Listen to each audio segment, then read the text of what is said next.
Good evening. I'm Matt Jaffe. I'm the Interim Executive Director here at the IOP. Today we are thrilled to welcome Congresswoman Rosa DeLauro from Connecticut. She is the author of the new book, The Least Among Us, Waging the Battle for the Vulnerable. After tonight's event, she will be signing copies of the book in the hallway just outside this room, and copies of that book are for sale.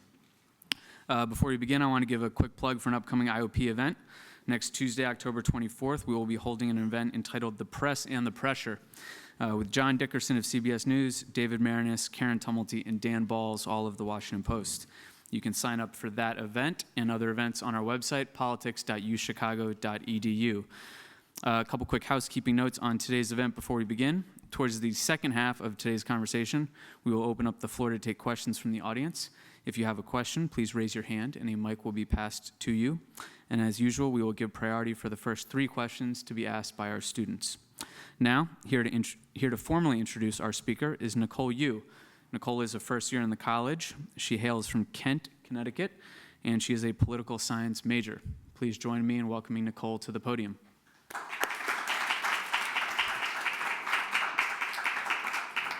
right.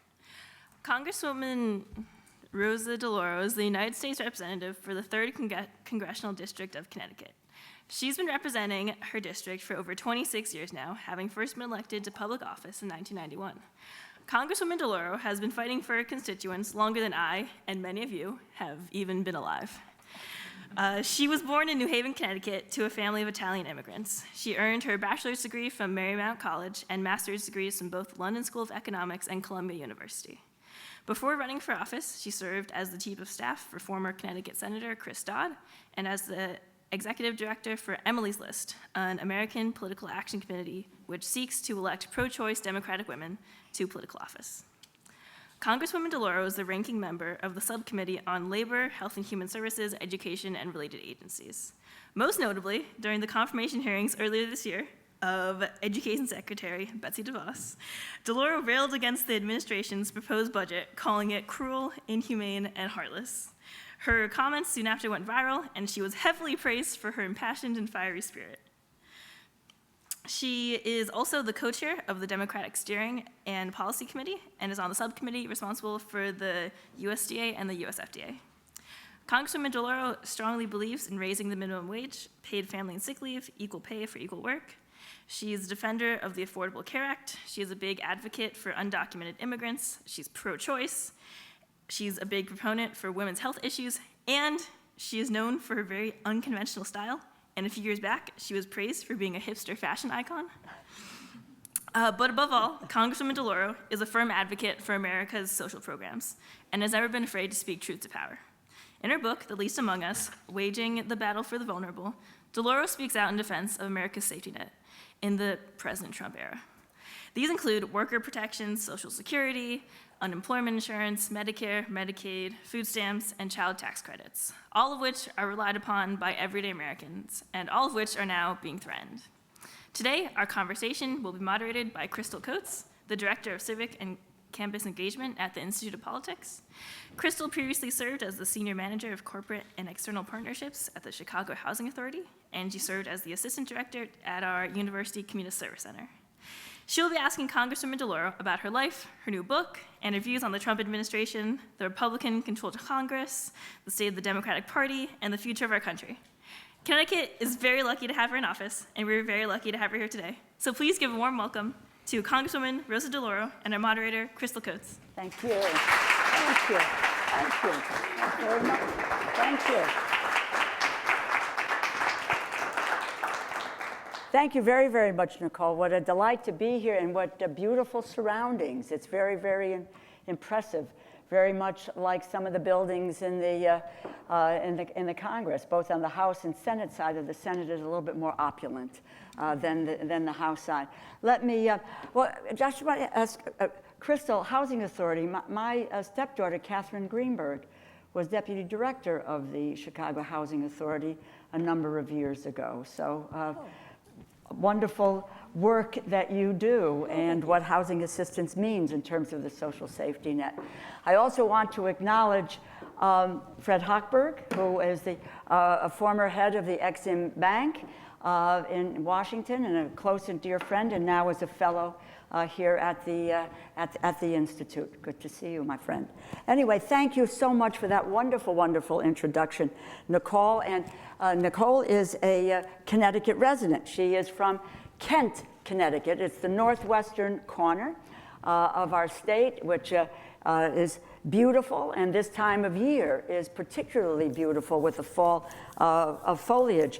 It is not in my district, the 3rd district, but Kent is in the 5th congressional district, represented by my colleague, Elizabeth Esty.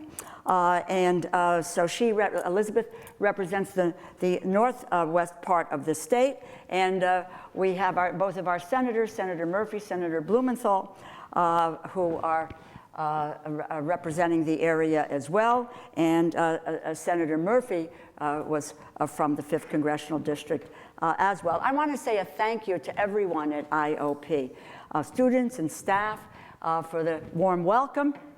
And I say a thank you to Christine and Jake, who's back there, for organizing the talk and inviting me here to speak about the least among us. You know, it really is a great honor for me to be here at the Institute of Politics. I guess it's January. There will be an anniversary. It's the 5th year. It's such really quite remarkable work under a dear friend, under David Axelrod's leadership, and encouraging civic participation, enriching the political discourse, which we need, quite frankly, now more than ever. And the Institute really has inspired countless students, countless young people to apply an academic spirit of this really great university, and I quote, the life of the mind to public service, to make sure that people are engaged in public service.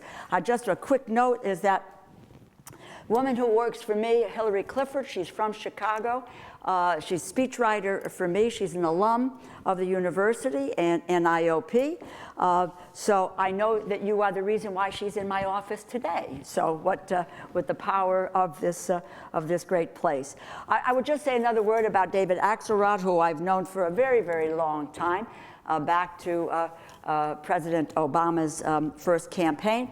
I was one of the first Democrats to come out in support of President Obama. And I will tell you that I can't tell you the amount of heat I took from women's organizations all over the country for thinking that he would be such a great president and great representative for all of us. So it was a pleasure working with David on the issues that were affecting women and working families in the campaign. And he is, as I said, a very dear, dear friend. So again, to thank you to all of you for having me here today. I want you to know that the proceeds of this book are going to 2 institutions that are very, very near and dear to my heart. One is the Connecticut Food Bank. The other is the Clifford Beers Clinic, which works with youngsters who have mental disabilities. So it's for me, it's a labor of love to be able to help these 2 institutions. Let me just talk about the book and my view of the and what Nicole talked about, writing about the social safety net. I believe, really, to my depths, that the social safety net is really a reflection of the values of this nation, and that it is a social responsibility. It's a moral responsibility, if you will, to be there, particularly for people in times of need. And while it's technically a group of programs, government programs, it has a much bigger a moral responsibility that says we are accountable for one another, that it is not every man or woman for himself or herself, but that we need to be watchful of what's going on in the lives of others. And I learned this growing up And the book talks about this in my household in New Haven, Connecticut, with my mother and father, both of whom, after tough jobs, my mother was I'm the daughter of an immigrant family who could only dare dream that their daughter would serve in the United States House of Representatives. My dad was an insurance salesman. My mother worked in the old sweatshops in the city of New Haven, but they both served on the city council at different times in the city. My mom, as a matter of fact, was the longest serving member of the city council, not just the longest serving woman. She served there for 35 years. My folks did not write a crime bill, a health care bill, a transportation. They didn't write omnibus legislation. What they did was they ministered to their community. They made sure that they made government work for the folks in our community who felt that they could come to our home at any time, day or night, and get help that they might need with Social Security, with getting papers translated, with finding a job for their son or their daughter, with the city or with Public Works or someplace in which they could help to have a better life. And what I did was I took those lessons with me. What I learned around our kitchen table, I took those lessons with me to Washington when I was elected to this office. And what I found when I was there is that the programs that I talk about in this book in terms of the social safety net were crafted by Democrats and Republicans. When you looked at, again, Social Security, Medicare, Medicaid, food stamps, unemployment insurance, child tax credits, these were all efforts that were crafted by both Democrats and Republicans. And that's how it was created. There was a need, and people met that need. We have begun to see the unraveling of the social safety net back to 1995 with Newt Gingrich and his contract with America. After that, we had the Tea Party attack on the social safety net. Now, in my view, what is the most massive assault on the social safety net is from President Trump and Speaker Paul Ryan, where everything is at risk. In my view, as to whether or not people can retire, whether their Social Security will be there, whether they can put food on the table, whether they can really pay their bills at the end of the month. But I also was there during the battles at each of these times that the social safety net was attacked. And part of why I wrote this book is to say that we can win.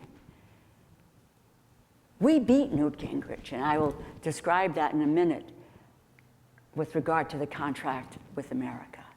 If we stand up, if we fight, if we organize, if we are active in engaging in the battle, we can win these fights. And we don't have to I like to quote Shirley Chisholm at this point because she was the first African-American woman who served in the House of Representatives. And she was asked by the press at one point, how do you get ideas implemented?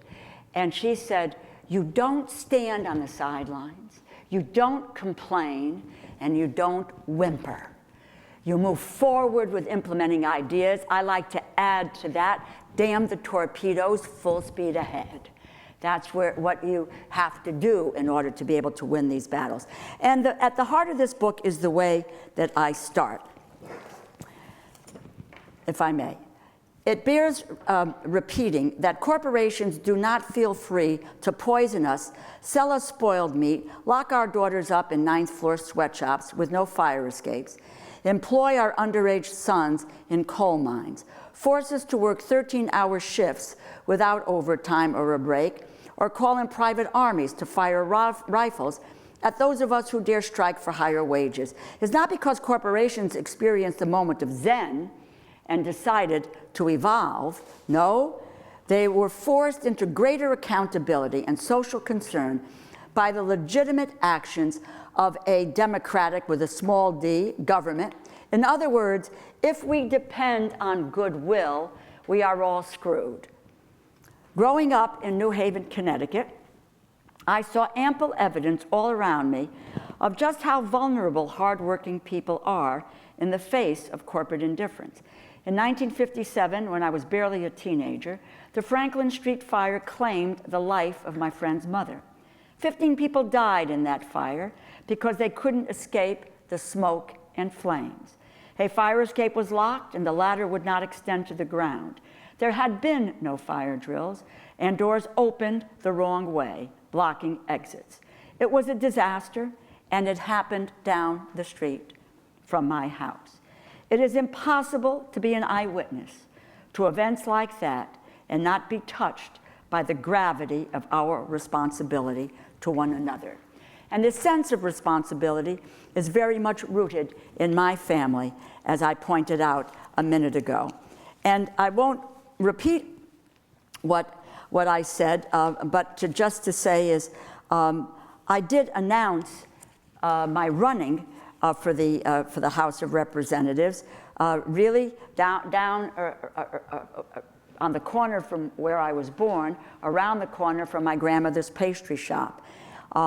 And my parents' view was, as people came to our kitchen table, my mom baked cream puffs, she served coffee, and as I say, no one would give a second chance of dropping by any time, day or night. And briefly, my mom just passed away about a month ago. And she was 103 years old. Extraordinary life. And as I was at the funeral, the young man who runs the funeral home, Billy Iavani, he said to me, you know, your mom got me my first job at the Comprehensive Employment Training Act, the CETA program, the old CETA program. You're too young to remember the CETA program, but we provided youngsters with the opportunity to work, particularly during the summer months. And he said, I'll never forget what she did for me. At that same funeral service, the gentleman who, in fact, ran the CETA agency, his name was Tom Corso, he came up to me at a different point in time there that morning, and he said to me, you know, you have no idea how many times your mother banged on the door, called me. She said she made me crazy, but she was concerned about the kids in the neighborhood and what we were going to do for them. So that brand of politics is what I took with me to the Congress. Also, my mom wrote in 1933, at age 20, just 13 years after women got the right to vote, she was wrote in a Democratic newsletter in the 10th Ward of New Haven, Connecticut, and she was admonishing women to get engaged in politics and to not be afraid. And the last word of that article was, "Come on, girls, let's make ourselves heard." So that it was about, and she taught me to, one, never give up and never take no for an answer. So that's the background for who I am and what I do. That's for me where it started, and that's where my history begins. Social safety net is to make sure that people get a break, particularly in difficult times. As I said, an array of programs that help protect people in difficult times, but it also says that kids do not get punished because of their parents' poverty. That shouldn't happen. And as I said, technically it's this group of programs, but morally it's about accountability to one another. What are the programs? Social Security, Medicaid, Medicare, earned income tax credit, child tax credit, food stamps, unemployment insurance, minimum wage, and my hope is that someday we will have health care as part of that social safety net as well. And, you know, again, what I said was, I found that in the 40 years of the social safety net, that in fact, they were crafted by Democrats and Republicans. And I write about these folks and say, these laws were not written by naive people. Our social safety net programs acknowledged that progress was making us, on the whole, richer, more powerful, but that it also led to incredible uncertainty and volatility. The designers of our social and human safety net realized that safeguards against family financial calamity benefited both the unfortunate and those in better circumstances by preserving broad-based stability and confidence in the future. So what the book does is to lay out those battles that I have fought, that I have won, and some that I didn't win, as well, to strengthen and to expand the social safety net. I mentioned Newt Gingrich, 1995, contract with America. He wanted to end the school lunch program. He wanted to block grant the food stamp program. He was on the floor of the House of Representatives talking about letting Medicare wither on the vine and to turn the Medicare program into a voucher program. What did we do? What did I do? I helped to organize the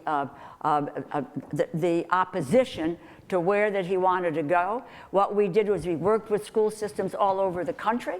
20 to 30,000 white paper plates came into offices in the Congress from kids saying, do not end the school lunch program, keep my school lunch. All of these efforts, we took kids and we put them around the Capitol, calling attention to a nation and a land of abundance, which was about to take food away from kids. That was a turning point. It was a pivot in the contract with America. The American public could not abide. It was not about our values that kept kids from eating, and that was block granting the food stamp program as well. What we did was we were on the floor of the House day in and day out, all recounted in this book. I contacted Save the Children, which was based in Connecticut, I bought scarves and ties so that every time we went to the floor of the House, the women had a scarf, the men had a tie, to dramatize what we were doing about trying to save our children and to save these nutrition programs. We fought the battle on there every day and every night, talking about Newt Gingrich and having Medicare wither on the vine. We fought back. We won. The contract with America was not passed. We still have a school lunch program. We have not block granted the food stamp program, and we have Medicare today. In the chapter on defense of the hungry, it's about my journey and odyssey with regard to the food stamp program, which has become a really passion of my career. I was a chair of the Agriculture Subcommittee in the House. People had a hard time believing that someone from Connecticut could be chair of the Agriculture Subcommittee. We don't do production agriculture in Connecticut. We do fruits and vegetables and other things, but not production agriculture. Long and the short of it, I took, what I wanted to do was to raise the benefits, to expand the program. In 1996, with Bill Clinton, when we passed the welfare bill, in order to get it passed, and I just say at the outset, I did not vote for the 1996 welfare bill. What they did was to freeze the benefits for food stamp recipients. They would not peg it to inflation. And this was a Democratic administration. On the floor of the House, they cut $20 billion from the food stamp program, and they wouldn't allow people to, or they would allow people to only have very, very limited assets in order to be able to qualify for food stamps. When we went to conference with the Senate, the then Speaker Nancy Pelosi asked me to be the spokesperson. She says, Rosa speaks for us on nutrition. And I engaged in a battle both with Democrats and Republicans on this issue because there's a low opinion and demeaning of food stamp beneficiaries in our society. One Democrat even questioned with the asset level, if we began to expand that a little bit, whether or not they would be able to open up a 401k. I mean, no idea. They were talking about people who make $10,000 a year. There was no way they could do that. That there was an income threshold. And it's $1.40 a meal a day. That's what we are looking at. Well, long and the short of it, cut to the chase is in the 2008 Farm Bill, when we were discussing these issues, what we were able to do by taking on the fight, and these were Democrats and Republicans, you know, George McGovern and Bob Dole, Teddy Kennedy, Jake Javits, Leahy, Schweikert, others talked about food programs, nutrition programs. It was the commission that went nationwide before that was the genesis of these nutrition programs that said there's a problem of hunger in the United States. We have to deal with it. We may approach it from different avenues, but what we need to do is to do something about hungry children in the U.S. And they did. They came back and they initiated these programs. When we were under the gun, I put in a call to Bob Dole, and I said, Senator, will you do an op-ed on this issue, which he agreed to do. So ultimately, we were able to increase the benefit level. What we were able to do is to peg it to inflation, and we increased the asset level, thereby expanding the opportunity for people to participate in the program. Let me just tell you that the food stamp program is the single most important anti-hunger program that we have in the United States.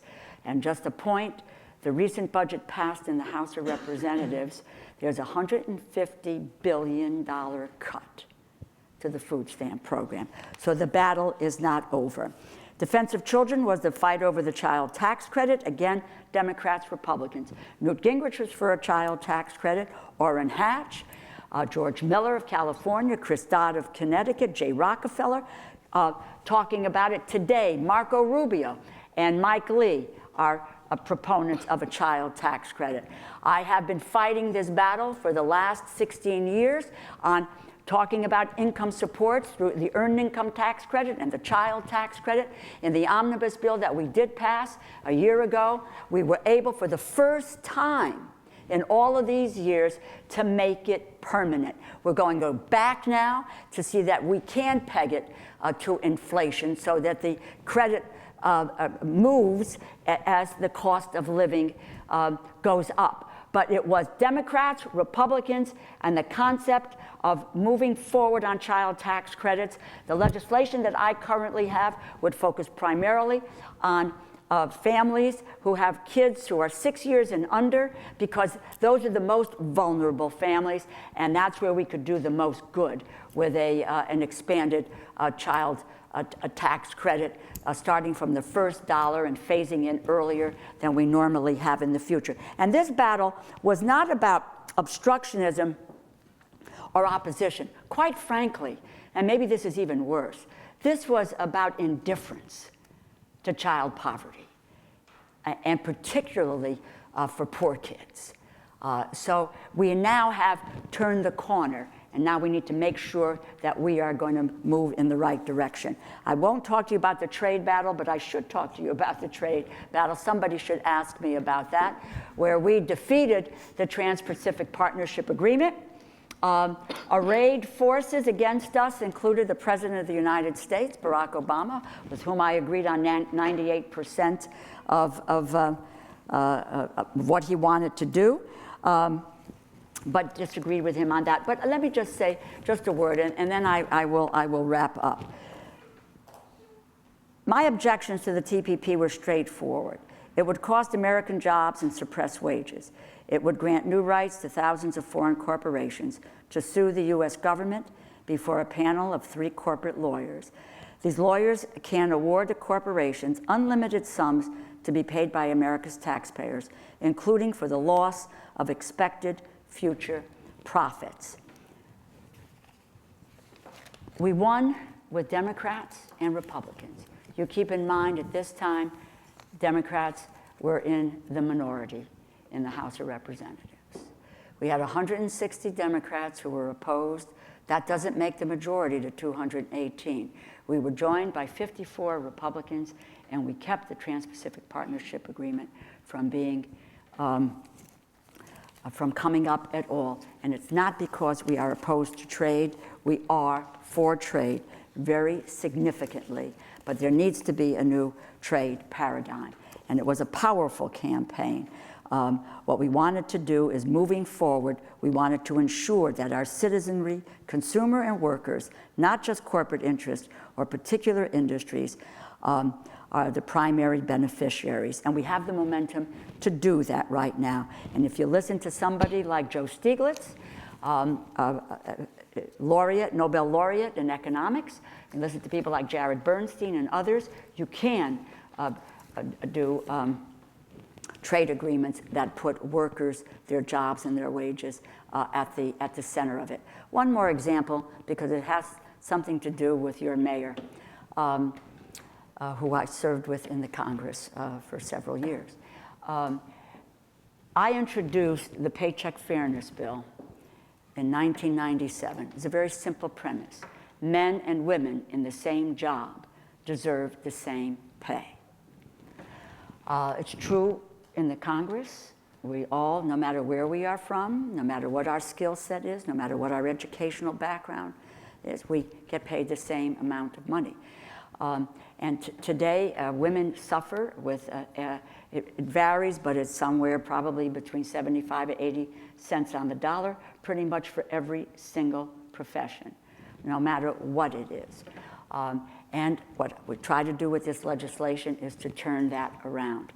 12 years in the minority, wasn't able to get the bill either considered in the committee or brought to the floor of the House. When we won back the House in 2006, I went to my good colleague, George Miller, who I was great friends with, very excited. We were in a Democratic leadership meeting, said, George, now's the time. We can move. We can get the Paycheck Fairness Bill up through the committee on the floor. We can pass it. And I got a response that I did not expect. He was almost angry with me, saying, you haven't done the work that needs to get done, and if you don't do that, I can't take it up. You don't have enough co-sponsors on the bill. What do you expect me to do, to carry the water for your bill, et cetera? I was really taken aback, because he's a good friend. Long and the short of it, another good friend, my colleague at that time, Rahm Emanuel, looked at Congressman Miller, and he said, don't get the bitch mad.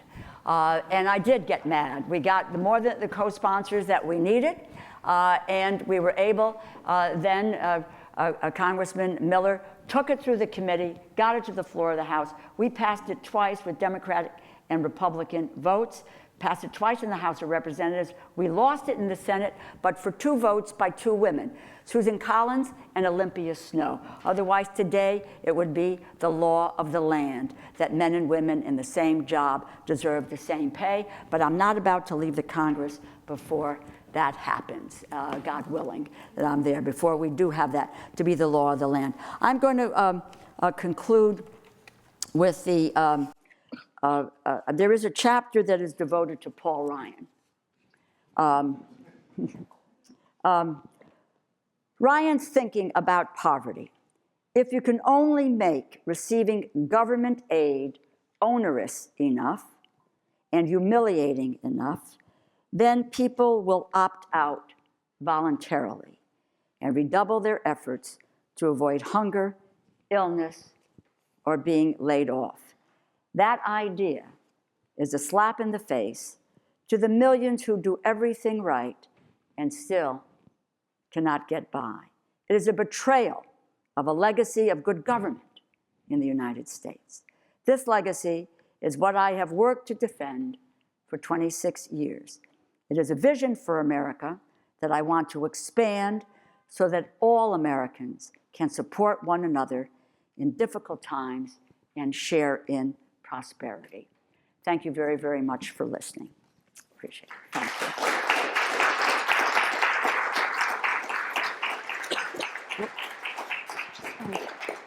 All right, Crystal, I guess it's being you. Okay.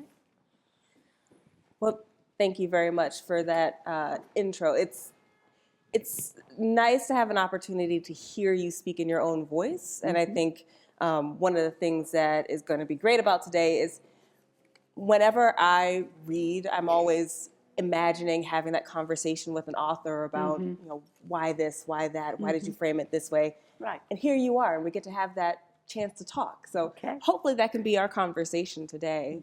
And what I wanted to lead in with is, in this book, you spend a lot of time going over some history of the safety net, the programs that it consists of.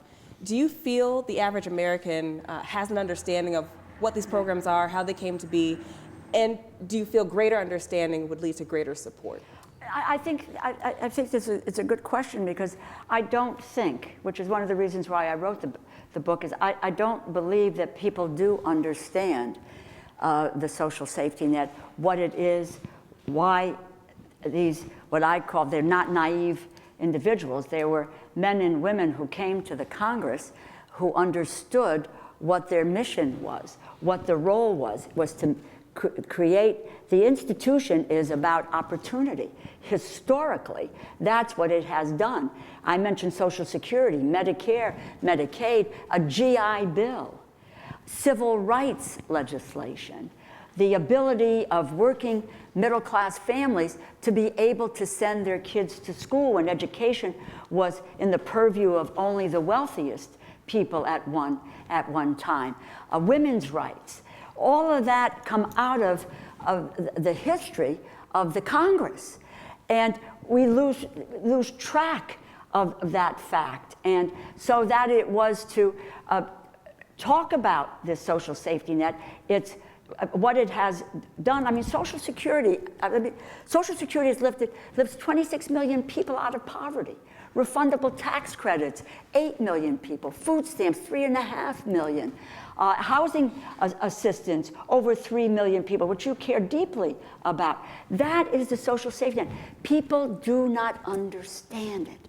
They don't know what it's done, and they don't know its history and what role it plays in their lives, and at what risk it is, particularly today.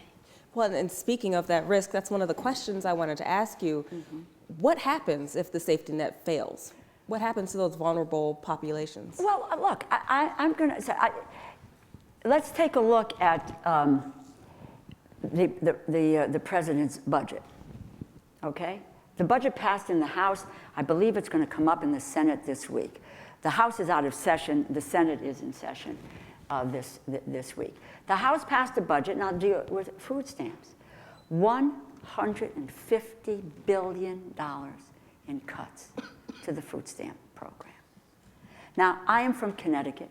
Connecticut is statistically the richest state in the nation, and it's primarily because of Fairfield County.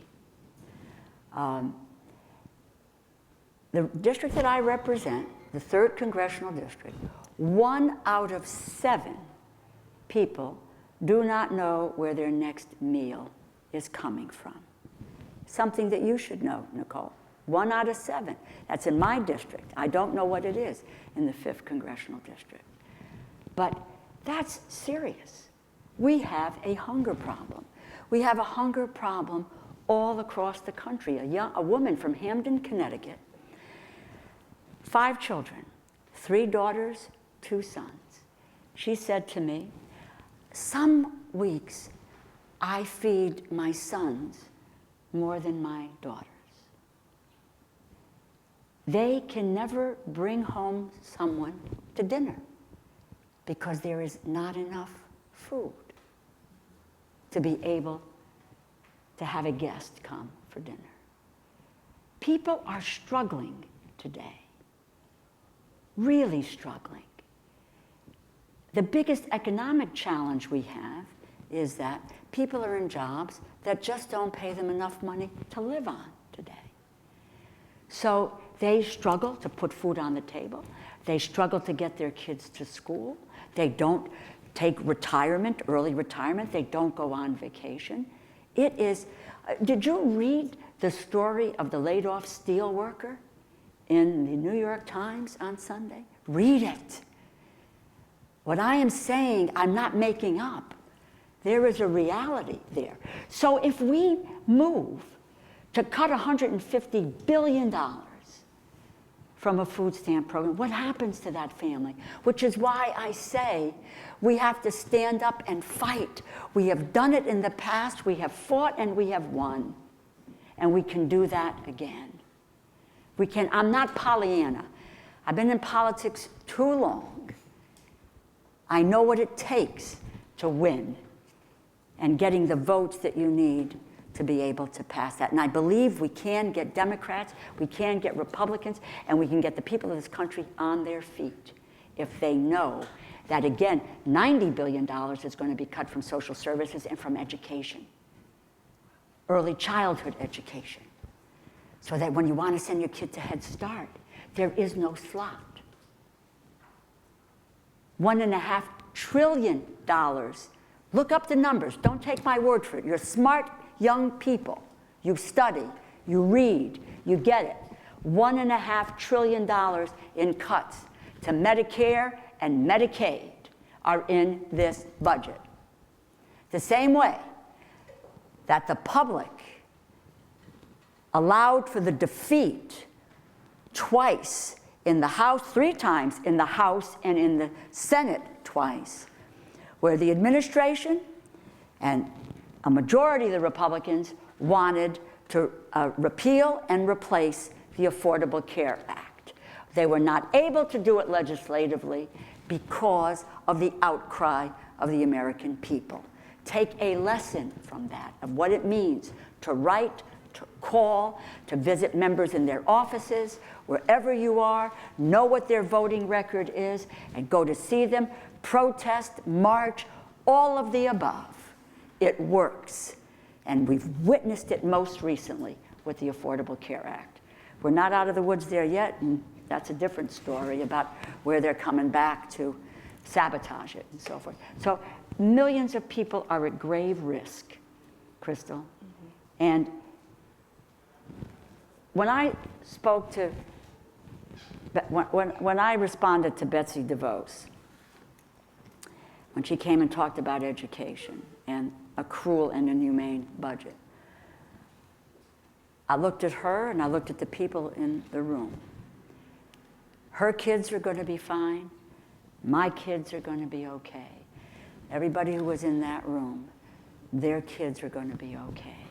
But there are millions of kids and millions of families that will suffer because of an administration that doesn't believe that government has a role to play in the lives of people or believes in a social safety net.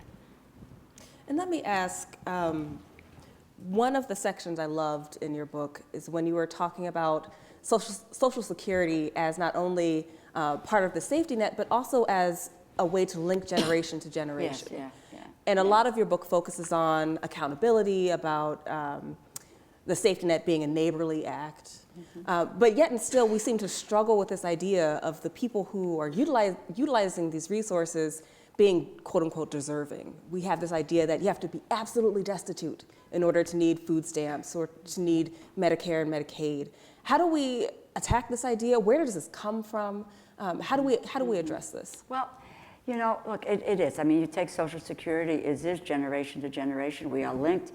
You know, my mom worked, and you know, and then she received Social Security in her later years. I'm working. I do that for my kids. So, you know, that is a generational effort. I might add, by the way, that when Franklin Roosevelt signed the legislation, he talked about Social Security and taking care of older people was a reflection of, the appropriate reflection of our values as a nation.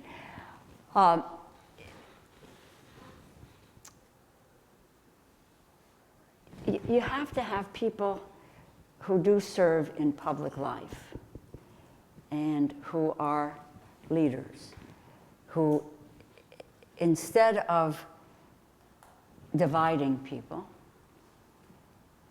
bring people together. When you speak about someone who doesn't have a job and you say that they don't have a job because they are lazy, they don't want to work, and you repeat that often enough, there are people who believe it. But people want to work. Again, read that story of the steel worker who talks about wanting to work, about how people define themselves by their job. I define myself by my job. I'm sure you do. There are people in this room who do that. That's because it's who we are. It's what we portray to our families. We want our families, our kids, our grandkids to look up to us and to say that this is what we do for a living. But we have spent so much time denigrating people who have a lost job. We cut off unemployment benefits because the commentary was that if you pay unemployment benefits, people will not go out and look for a job. Now, when you then, or that you say to people, you are providing help to people who, one, don't deserve it, who are taking your job from you, you create division and animosity, particularly in difficult times. We experienced a very bad recession. People lost their jobs. Many who went back to work did not go back to work with the same pay. So when you hear about immigration, when you hear about the DACA program, you say, oh my God, there is somebody who's going to take my job. Or when that's pointed out to you. It comes from the kind of public commentary and discourse that we are spreading today and have been for a while. And it's at a time when, as I said, you know, you all go out with friends, I go out with friends on the weekend, and people will say, my God, how could people vote for Donald Trump? And I don't know where people are politically here. You vote for whom you want, but how could you vote for Donald Trump? They say, are these people stupid? No, people are not stupid. I said a few minutes ago, people are struggling. They have lost a job. They can't get another job. And if they do, it's at a much lower pay. You all are here as students. Your families have sacrificed to get you here the same way that my folks did that. But there are families today who are looking at very bright youngsters, as bright as you all are here, and they say to them, really crying, we can't send you to school. We don't have the money. You have to go out and get a job. And when you prey on people and you say to them when they are that vulnerable, that there are people out there who are taking your livelihood about getting something that you ought to be getting, it creates animosity, it creates hate, and it creates a very negative reaction. I will mention that article again. This mother, single mother, whose daughter got into Purdue University, and she said to her, unless you get scholarships, we can't send you. She describes going to the graduation ceremonies and waiting for the scholarship money to be announced. And they were mentioning the scholarships, and her daughter's name was not being mentioned. And her name was Nicole, the daughter. And finally, almost at the end, they said an $8,000 scholarship was granted to Nicole Wynn. And then she got additional money as well. She got up to $20,000, which is the only way this kid, smart, bright, got into school, could go. And if we poison the well long and hard enough, which is being done to vulnerable people. This woman voted for Donald Trump. She voted for Donald Trump because she thought her job would be saved. And it isn't going to be saved.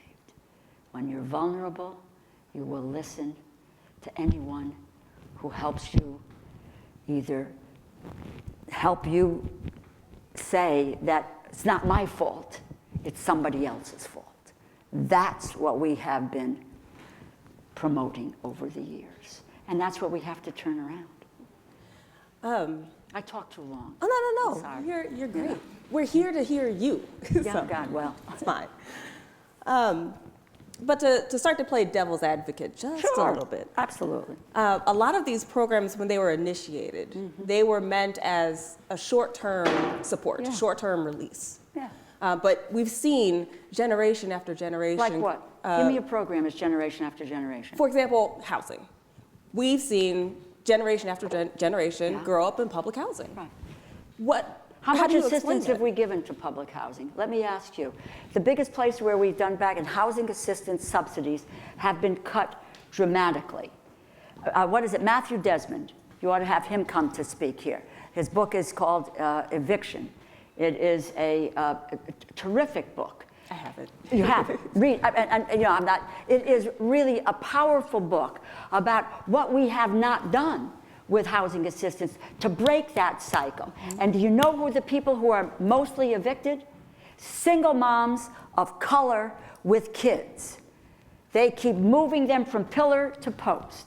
And we have cut back substantially in housing subsidies. When we get to appropriations and it comes to the housing and urban development, that program, the subsidies are cut. He has a number in there which I have forgotten. It is mind-boggling that it is not a bigger number in terms of what we could do with housing subsidies, which would help turn around what you are talking about, to help people get out of that and breaking that cycle. Well, and pushing that idea even further, I know one of the things that we always struggled with at the Housing Authority, Chicago being the second largest housing authority in the nation, 170,000 residents when I was there across the city of Chicago. So that in and of itself is a huge chunk of the Chicago population. But then you think about there's another 200,000 plus who signed up to be on the wait list. Right. So that's a total of over 350,000 people across the city of Chicago saying, yes, I need this resource. Is the safety net designed to support them? Can it actually support that amount of people? It can certainly move in the direction of doing that. It's the same with the food stamp program. There are probably many more people. It reached its peak during the recession, and now it's, coming down. And that is, it's a bridge. People are usually on food stamps for 8 months, 10 months, et cetera, and then they are off. But you tell me, you're probably fighting with the federal government every day to get more housing assistance. Is that right? Well, it was. It was. Yes. But I'm saying is that we have substantially cut back resources for housing assistance, and we don't make it possible. And then you have to couple that with where we go to look for jobs. So to try to assist people with getting jobs. 70% of the people in the United States do not have a college degree. What do we do about providing internships, apprenticeships, connecting with industry and academic institutions to help design curricula that will allow people to be certified, not get a 4-year liberal arts education. And so many of the folks that we're talking about don't have a 4-year college degree. So what is it that we are doing to enable them to be self-sustaining and to be able to get off of that assistance?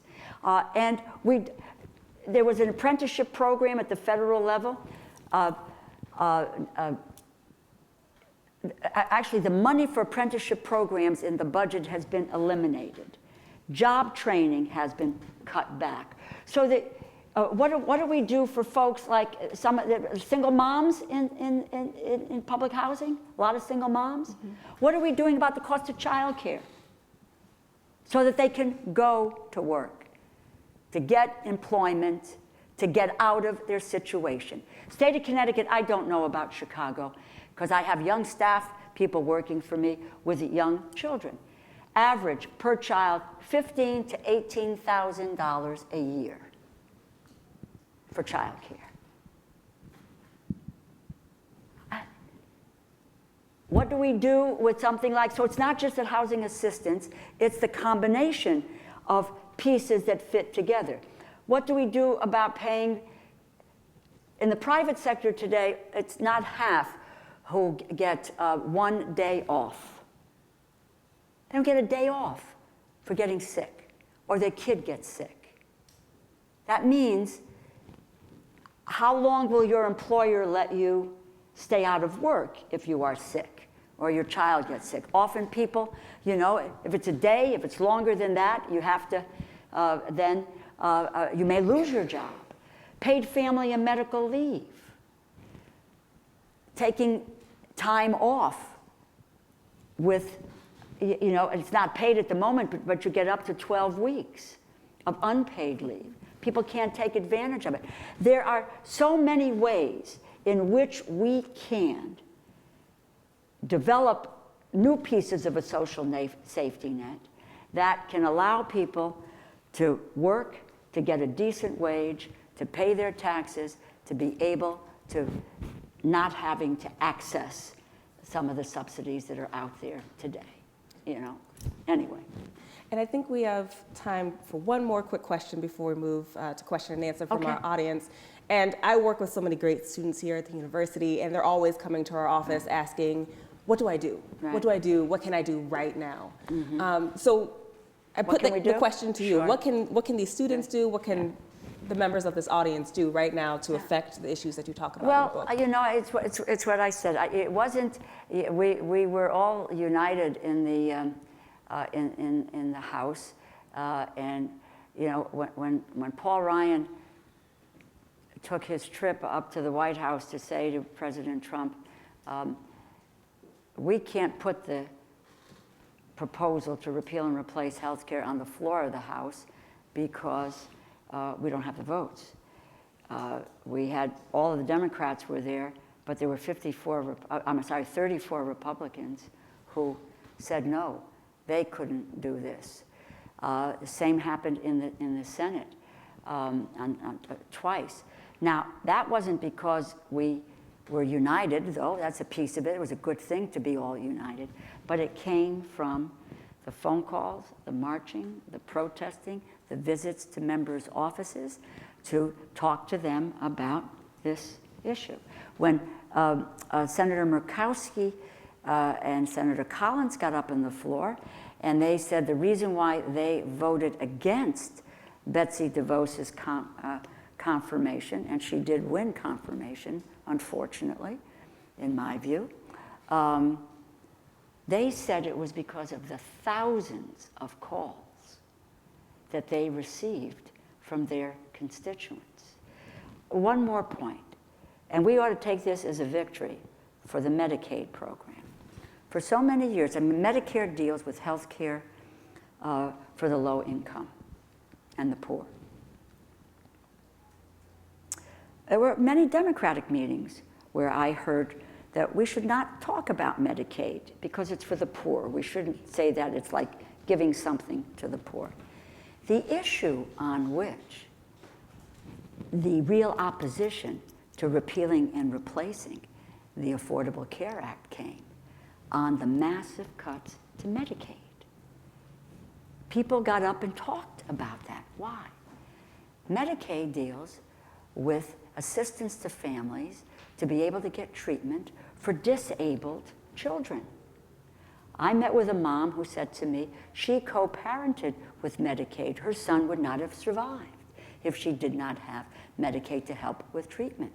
In a public crisis that we have today on opioid addiction, one of the ways for treatment is through Medicaid. And what would happen then if that were not available for people to be able to get treatment? At the other end of the spectrum are seniors and nursing home care. Loved ones are in nursing homes. They get help from Medicaid. They would have to come back home, putting another financial burden on families. So that Medicaid, as part of that social safety net, was realized in this last debate.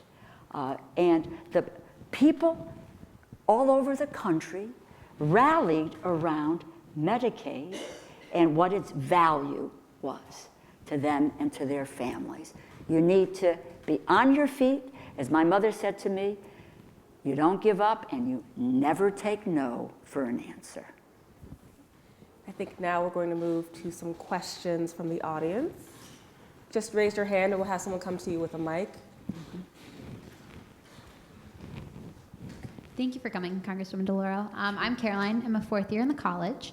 And today in one of my public policy classes, we were talking about distributive justice, and we talked about what? Distributive justice, like redistribution. Yes. And we talked about universal basic income. Yes. And I'd be curious to hear your thoughts on it, especially since it would kind of represent a departure from the traditionally targeted nature of our existing social programs. Yeah. Well, I'm looking very seriously into this is universal income support for families. If you take a look at the child tax credit bill that I wrote, it pretty much gets you in that direction because it is it's a refundable tax credit, which means that you and it's $3,600. This is to families who are eligible with kids who are 6 years and under. There is no earnings requirement for it, and so it's and we would phase it in at rather than a 15% rate at a 45% rate. If you give me your where I can reach you, I will get you the legislation, which is on the road to universal income support for families. So very, very much intrigued by where we can go with that and what we might be able to do with that effort. Where do you come out on it? I think it's an interesting idea. We were looking at the Alaskan example with Yeah. like oil reserves and how Yes, how they did that. Right, exactly. Yeah. I worry about scalability, but I think it's really interesting. Yeah, right. Well, scalability is that's why if we would make the child tax credit universal and deal with that, you can help to achieve that. Love to have more conversation about that. Come on, it's not a shy crowd. Let's Yes. Hi, my name is Jonathan. I'm a journalism student at Northwestern. Hi. I had a quick question. When you talk about the narrative that's sort of given by conservatives about people being on welfare, being lazy and not wanting to work and things like that, what role does sort of the media have to play with shifting those narratives to more realistic? If I can, let me broaden that. I understand what's on TV these days, all the shows, whatever you watch, etc. And the focus has been Russia, an important issue. The president's tweets, God help us, but it's the center of attention. We're looking at NFL. I long to have some program talk about what is going on with the budget, what is in there, so that people understand what this assault is about, what is going to happen. I don't think anything will happen with the tax cuts, not tax reform, it's tax cuts for the wealthiest people in the country. But people need to understand and know what it is that is happening. We were able to achieve that late in the debate on health care, and it was extremely helpful. when they were demonstrating, they put the numbers up and the massive cuts in terms of Medicaid, the millions of people that were going to be uninsured. There was a tax on older Americans. They bulleted that stuff. All very critical. The media plays a big role in helping to forge a public opinion. They're beginning to do it on the tax cut issue now, and to show you where the distribution tables are on the tax cut. But they are not doing this in any way to explain what is in the budget and what kind of an effect it can have. So you play a big role. Big role. Yes. Hi, I'm Roxanne. I'm also a journalist student from Northwestern University. Sure. I remember you mentioned that your anecdote with our mayor. Yes. So can you share something more about your impression and anything interesting with him? Oh, sure. Oh, my gosh. There's another piece in there. There is a story about there's a whole chapter, let me tell you, around the health care bill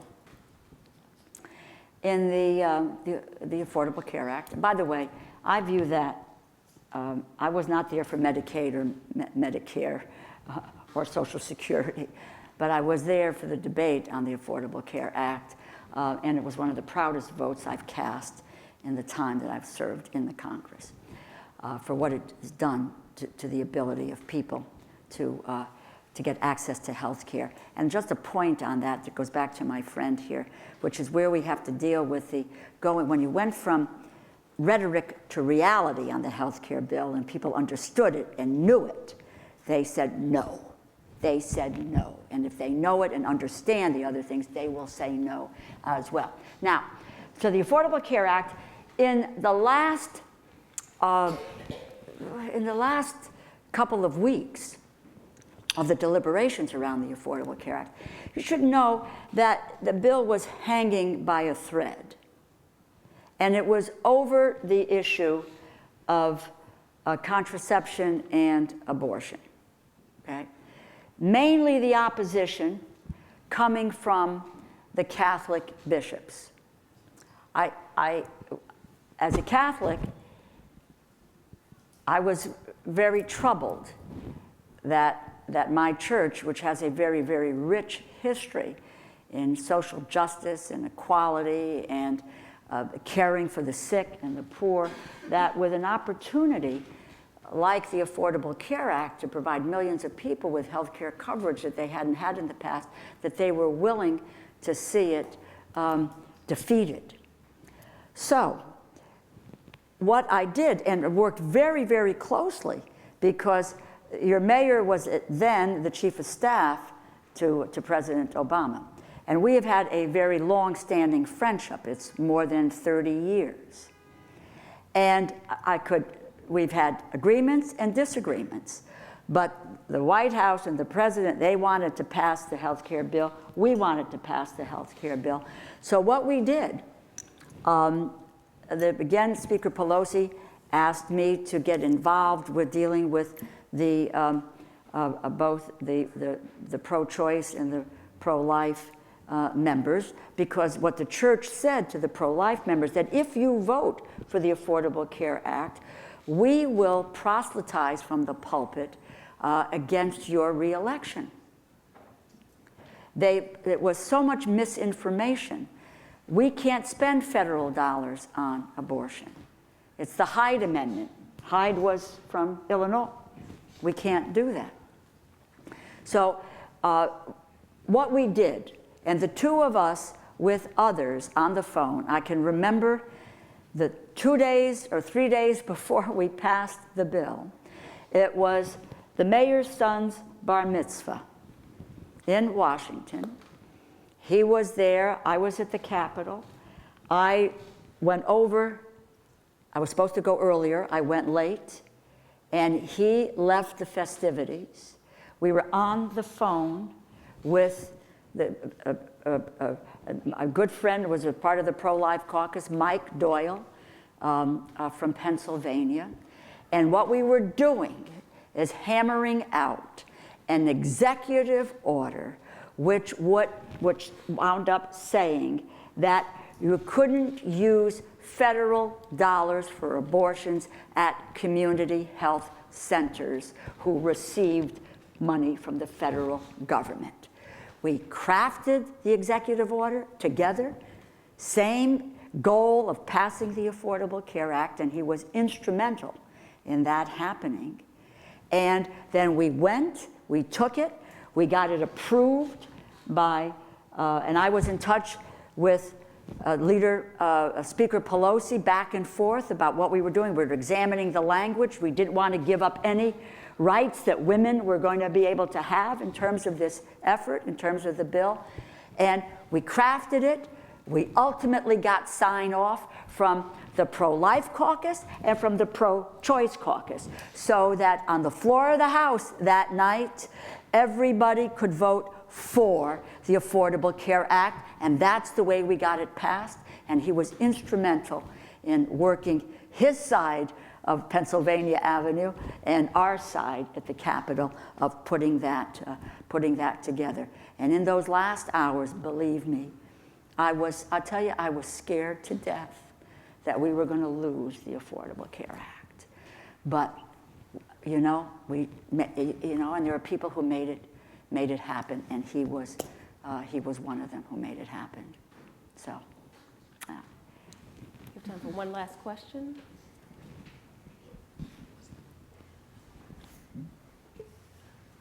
Hi, my name is Nathan. I'm also from Northwestern Journalism School. And you speak about your parents' role in your community growing up and this coming together across the aisle throughout history. And I'm just curious if you see this within your own community in New Haven still, and how might these be coming together be transferable up to the federal level to get the Republicans to come to the table? okay, so are you asking me about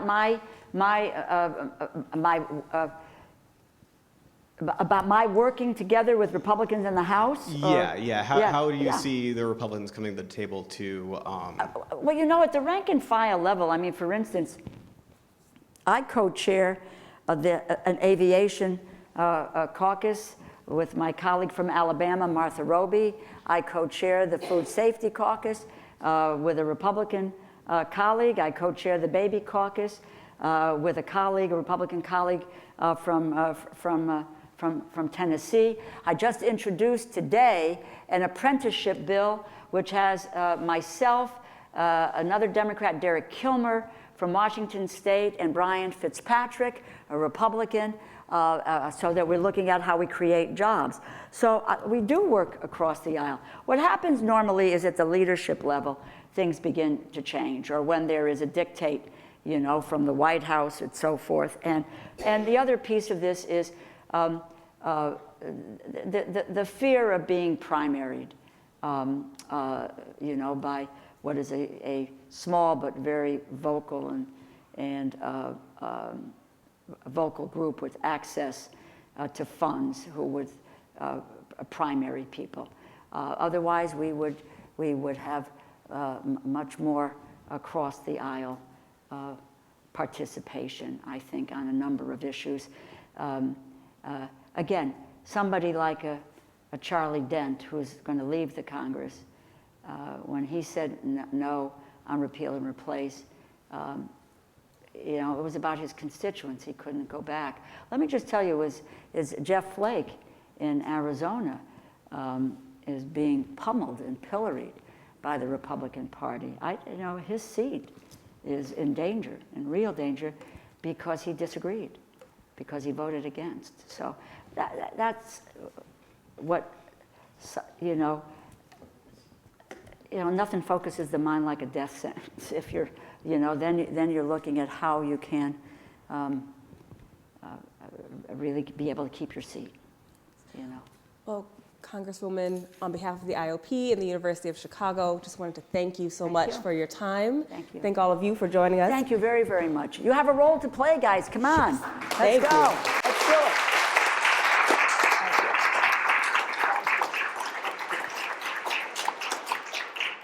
I believe the Congresswoman will be signing copies of her book right outside, so you are all welcome to stay, join us. And thank you all again for coming.